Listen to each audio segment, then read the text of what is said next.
Everyone. Welcome to the China AI panel. My name is Xiang. I'm the founder of China Money Network.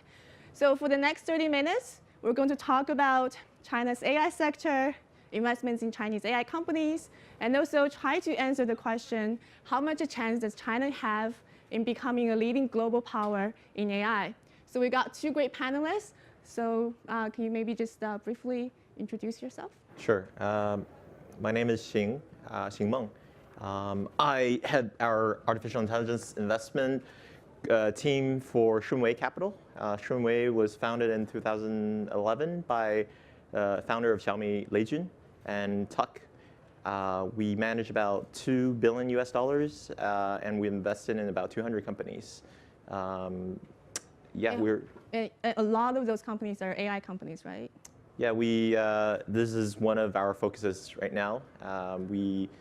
Because of the association or the close relationship with Xiaomi, we have a great portfolio, about 60 companies in the IoT device side. And then we leverage a lot of that data to help us gain an edge in investing in AI companies on the software side. And MK? Hey everyone, my name is MK Lee. I'm at this fund called UpHonest Capital. We're based in San Francisco Bay Area, very early stage fund. We started about 3 years ago, and over the last 3 years, did about 120 investments, mostly in Silicon Valley, but a lot of those with China angle or Chinese founders, and a couple of those have already went back to China.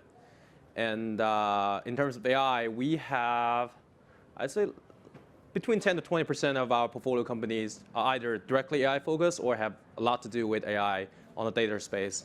And I myself, I went to Stanford, and I had a artificial intelligence focused computer science degree, but then the AI landscape has changed so much, so I'm also learning every day right now, trying to catch myself up.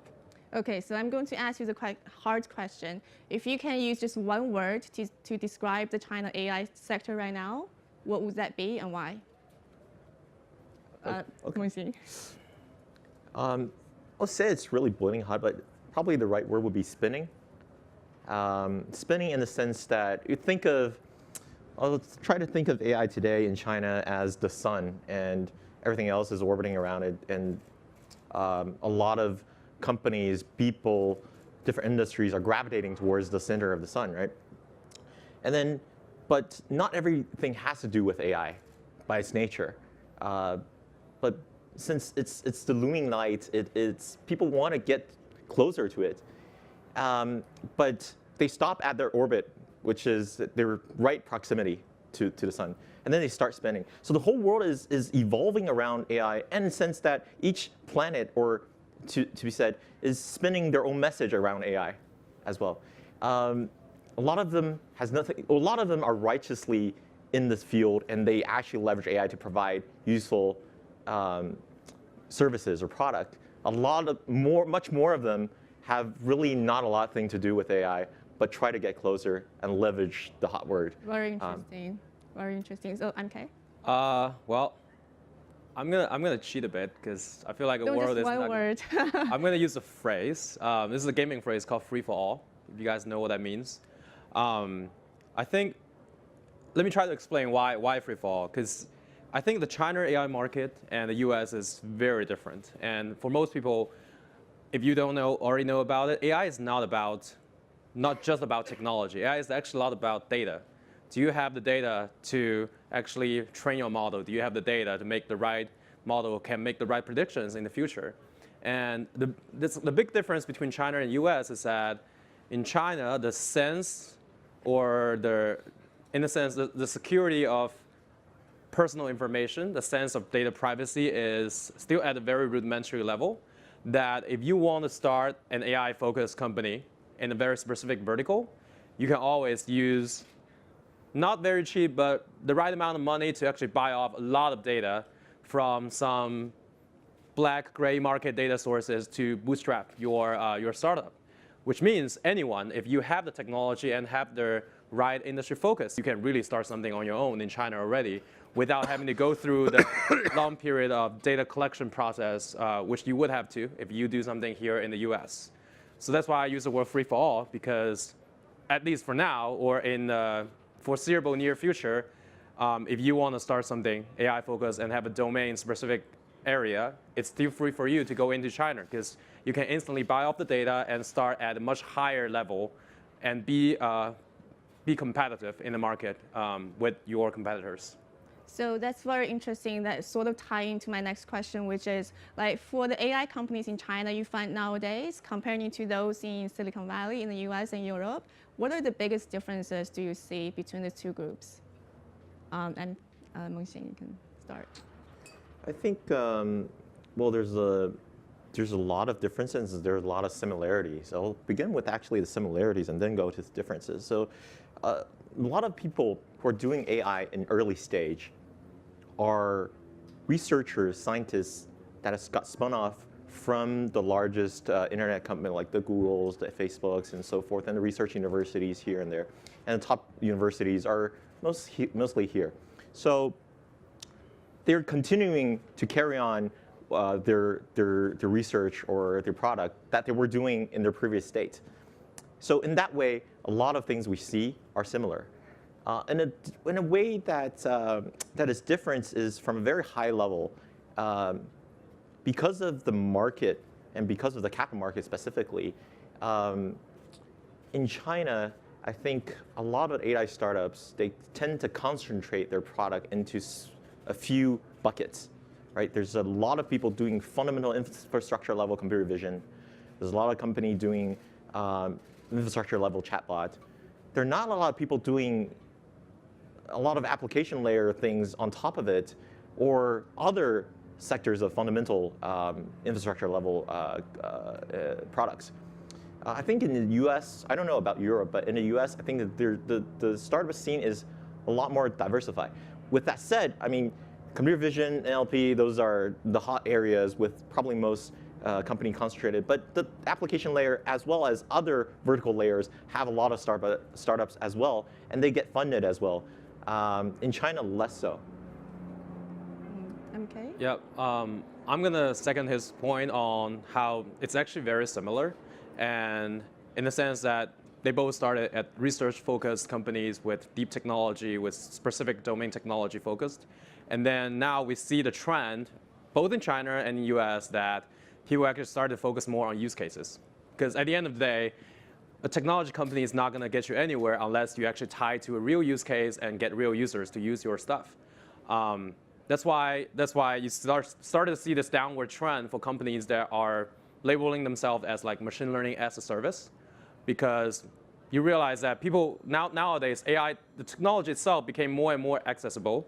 For example, like in this very same week, Google actually it's actually hosting a conference in San Francisco, and in the conference, one of their scientists they lured away from Stanford, Dr. Li Feifei, actually mentioned this phrase called democratized AI, because AI is something, the technology itself is something that everyone should be able to use on their own use cases. And what's more important is actually, can you find a use case where our current AI technology is good enough to help you out in the main part of that use case? So I think moving forward, we're already seeing that trend in China, maybe for a different reason, because there are fewer core researchers who focus on AI technology in China who went out to start AI companies. Most of companies actually already have a use case in their mind, and more so these days. And you see the same trend in US. For example, this whole big wave of like chatbot fanatic last year, towards the end of last year, you see a lot of people saying that we're just going to do a chatbot that can chat with you.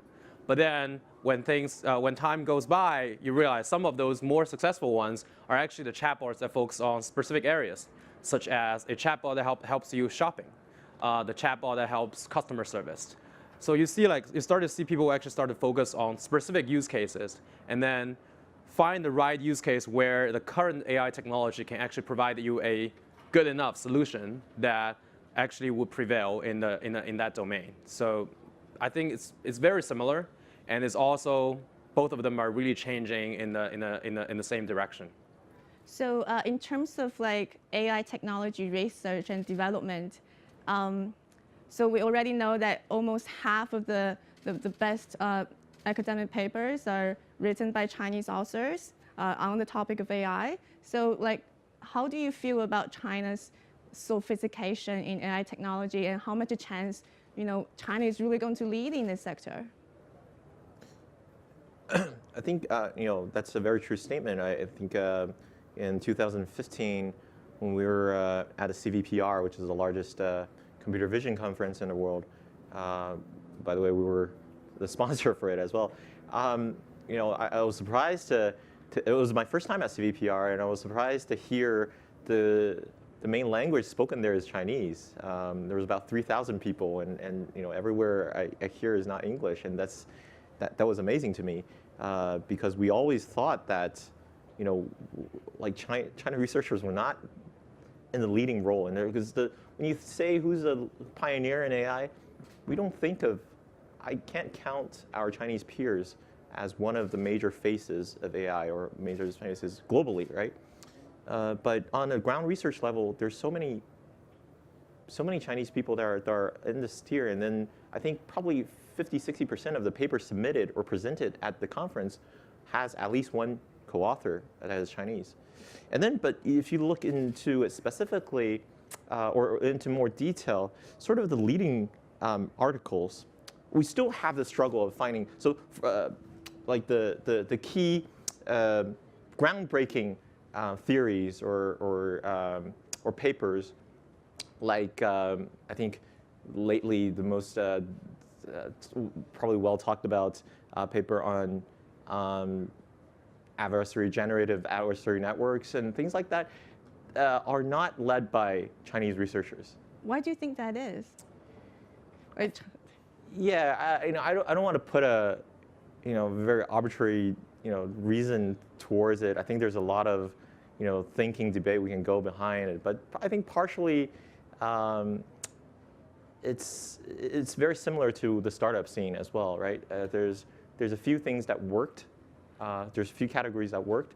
A lot of people, Chinese researchers as well as startup entrepreneurs, it's probably more efficient to put into more effort towards those directions and excel among those people rather than try to groundbreak a new area. I don't know. I'm just conjuring around this area. This is a dynamic trend, and we're seeing this happening sort of for the past decade or so. It might not be the case going next year or so, but so far I think that's where we are. So I think in terms of the major research areas, there's a lot of Chinese researchers that are to some extent dominant in those sectors. But to the newest fields, I think we're still trying to catch up for most cases. Yeah. You have MK, anything? Yeah, well, I only had a bachelor's degree, so I don't know much about research. But the way I see it, really, I think there are two types of researchers to my level of understanding. The first stage is finding something or figure something out that should work, theoretically. And that's where most of these groundbreaking domains like the adversary network starts. Like find something, research on it, and mathematically prove that it should work. And there are the other type of research that's take something that should work, make it actually work, or make it actually kind of work. And that's something I see a lot of Chinese researchers, because they're more junior, they focus on those areas, like optimization, like improvements of existing things, make something that's on paper, turn it into something that's in code that actually functions. And the other thing I see is that, as Meng mentioned, in these conferences, you see a lot of Chinese people there. Not all of them are researchers. A lot of those people are actually early adapters of technology. And that's something I do see in China.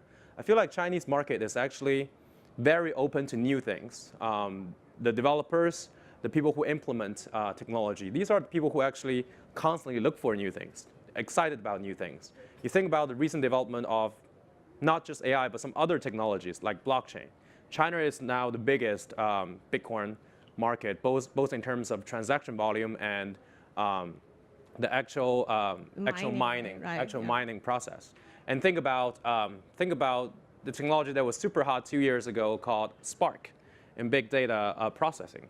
China is the biggest adapter for the Spark technology, and then it's currently also the biggest contributor for Spark 1.0. Like they contribute back. They actually write a lot of checklist and trying to get their pull request merged into the actual Spark the actual Spark code. So I do see China as a place where they have a lot of talents that are open-minded, that wanted to try new things, wanted to use new things to solve the problems they have. And that's why I think that sparks a lot of it sparks a lot of research, that's towards more practical, actually something that works kind of domain of things. Yeah.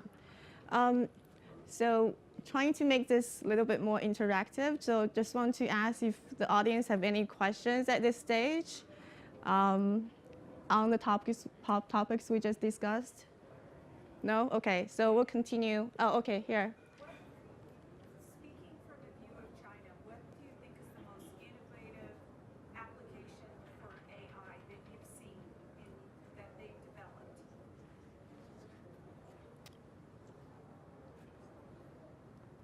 Meng. I need to give me a second on that.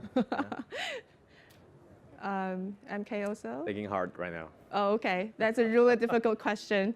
Okay, so maybe. I think I can't give you a really good answer on that because most of the things we're seeing today in the application of AI are, well, first of all, there's not a lot of widespread application. The application layer, I think, really in China just started about 2 years ago in using it. Before that, it's all exporting APIs, SDKs of facial recognition, things like that. And we're sort of seeing a bunch of different vertical applications coming out now, but I think we're still in a stage of figuring out what works, and then part of that learning is coming from the U.S. counterparts and seeing where there works. So I don't see a very well. Yeah, I actually there is one sector that is very interesting and specific to China. Come to about it. So recently we came across a company. Actually, one of my colleagues left our investment firm and joined a company, and I didn't know what her company was. I thought it was a gaming content provider company, and then later I figured out it was a company that is creating a bunch of bots that helps players to play mobile games better for two purposes. Sometimes it's like a cheat that you ask a bot to play for you and win. I don't know if any of you guys play Royal Clash or some of those against competition mobile games. And then on top of that, it creates a learning algorithm to help you to understand where your weaknesses is, and then it plays against you to help you improve towards that weakness. That company, they started with a bunch of man-made features and a bunch of scripts, and they evolved gradually towards machine learning, and now applying some of the deep learning on top of that. And they created sort of a game AI that is better than the natural game AI, and it's very hard to beat. And then you can directly make a lot of money on that, but then you crash the system. So they make it just a little bit better than an average player, so that it can continually be embedded into the game and create. That company is making a lot of profit. I think in the multiple tens of millions profit today, just selling that product alone, and you don't even know about it for the most part. You can't tell it's a bot playing against you because they make it just a little bit better so they can stay in the game for a long run.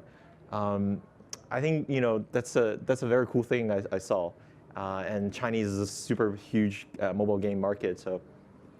Interesting. MK, you have any examples? Yeah, I was thinking about it. I think the most interesting example I've seen in comparison, like what's more interesting in China but not quite here, is the AI application in healthcare.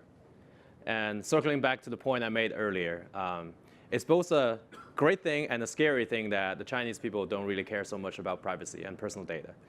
Think about the situation. If I want to develop an AI system that can help doctor to make the pre-screening of the patients, like someone that can actually replace your family doctor for the most part.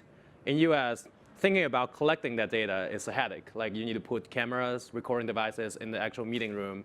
You need to make sure to anonymize the data, make sure your data backend is HIPAA compliant, make sure a lot of things, and you can still get in trouble. Like the patients may not like that they're being recorded and stuff. In China, not so much. by sheer population, we have about 5x amount of patients every day than US.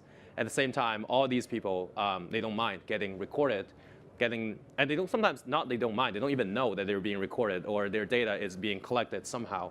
But based on these data, I think I've seen a lot of interesting approaches in China trying to use AI to solve a mass population problems. For example, if you just got a cold, you want to go there and see how serious it is, you don't really need to see a doctor. Really, like you can do a couple of questions, and for the most part, you're good. You just get some regular non-OTC drugs out there, and if you need to see a doctor, then the system can send you to see a doctor. So stuff like that, I think, I see more active in that space, more activities in that space in China.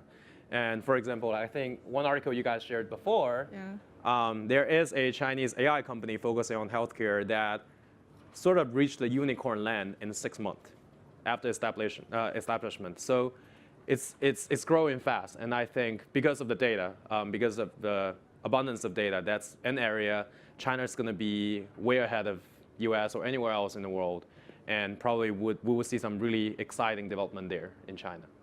Okay, so lastly, I just maybe want to simply put the question to you in a yes and no manner. So in the next 10 years, will China become the leading power in AI or not? Yes or no? Yes. I think yes.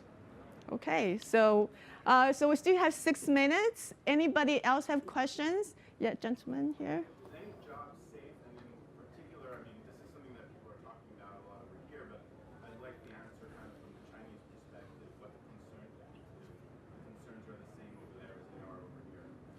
So you're talking about robots replacing, Well, AI really is. okay, a lot of jobs. I'm seeing it in so many different fields where it would be replacing, lawyers, replacing doctors, and doing a better job. So, I think there's a big concern here in America, but I'm wondering if there's a concern in China as well. I would say it's a even bigger concern in China. I think put it the other way around. One of my investment theses is blue collar and sometimes white collar automation, and then we look for companies that can replace human in that. So because I think we hope it happens so that we can actually have a good company to invest in. I think it's starting from a lot of a lot of this industry starts from the industries where data is available online and structured. So analytics, machine learning will happen sooner and faster, and data is more open and so forth. And it gets more difficult as it gets towards fields where data is more offline, not readily available, gathered, or structured, as well as when there's privacy issues and so forth. But I see a lot of fields already this is happening. China employs, I think, a lot more labor and the labor cost usually hasn't been a problem, but recently has been a big problem for almost everyone.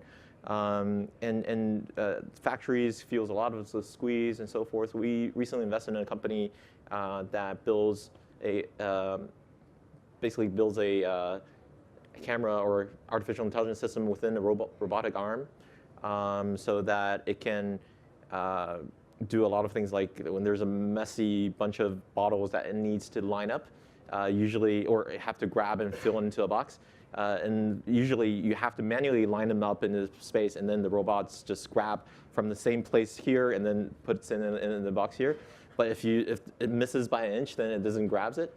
Now you can just dump a whole box in there, and the robotic arm attaches a camera. It'll find it in its right lineup, and then picks it up, put it in the right place, line it up, and so forth. And then that thing alone replaces about 3 workers per station. So yeah, we're seeing a bunch of that.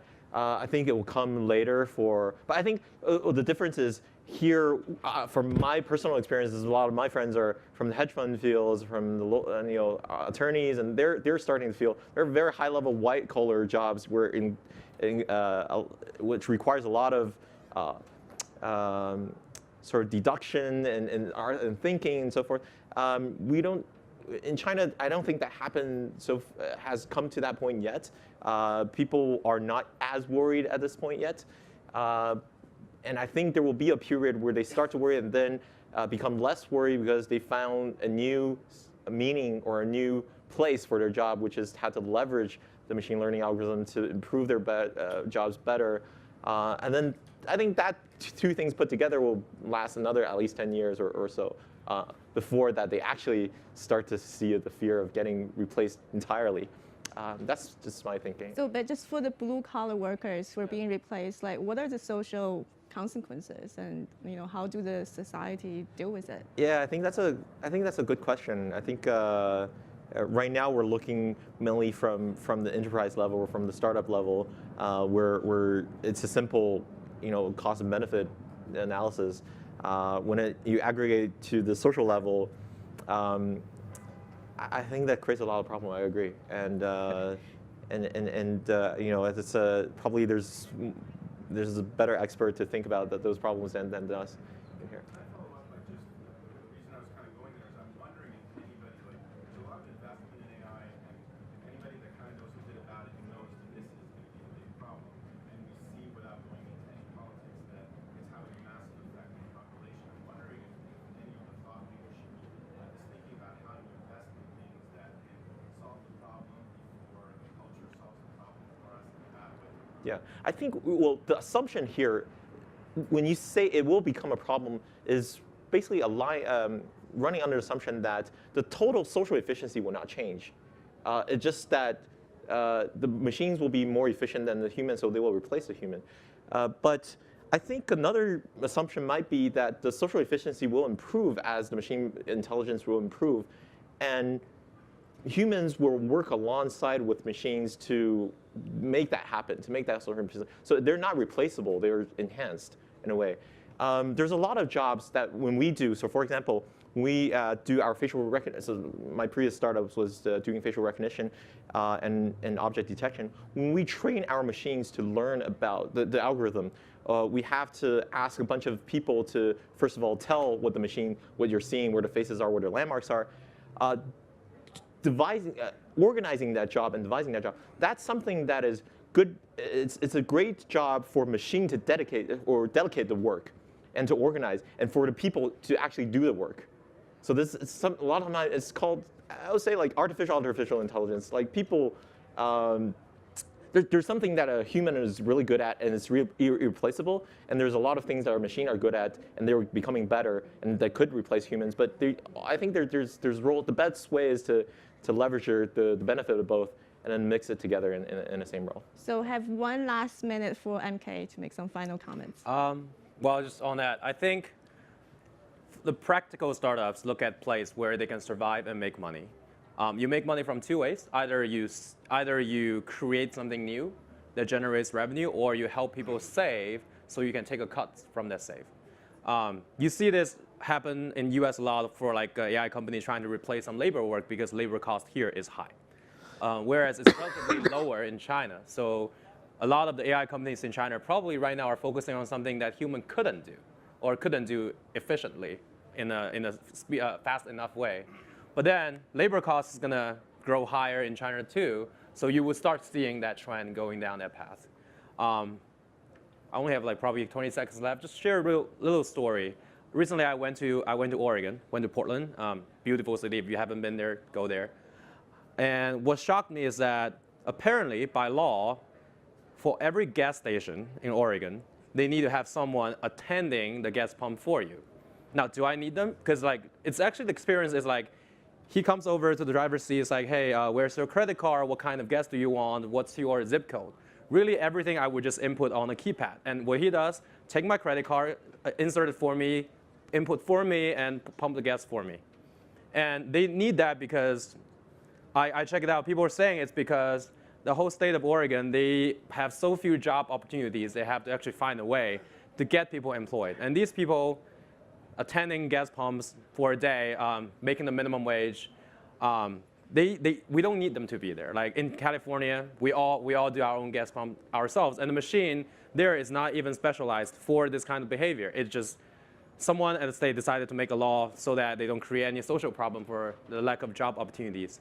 I think luckily, we don't have this problem in China because there are so many people out there, which means there is so much need in service industry and many industry that's unmet right now. So we still have the luxury of having a lot of spots to be filled if these people their current job is replaced by machine. But I think in the near future, hopefully, someone smarter than us, who's more excited about social science, can actually figure something out, understand better what are the domains that human could still continue to prevail, or essentially how human and machine can work together to create a better efficiency inside the society, so that people don't have to worry about machine taking over their jobs, but rather embrace the fact that the machine can help them to do their jobs better. Well, great. Thank you so much, MK and Meng Xing. And thank you, everyone, for being here.